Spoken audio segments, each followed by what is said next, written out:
Hello everyone. This is a in-depth tour of this clock.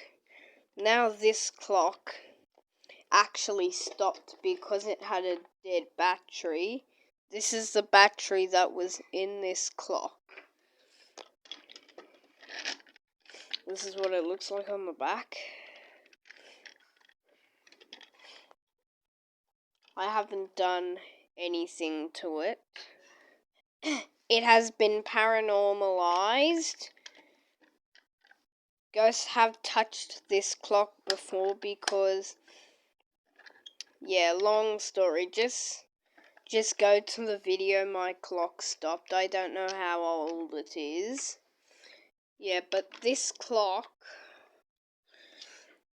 is a spare alarm clock. I got it about 2 months ago. Yeah, I think 2 months ago on the Rocks tour.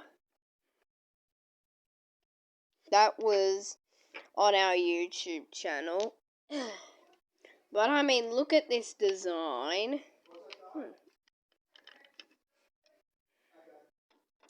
I also have to tell you about the light function because it lights up here. There's a light.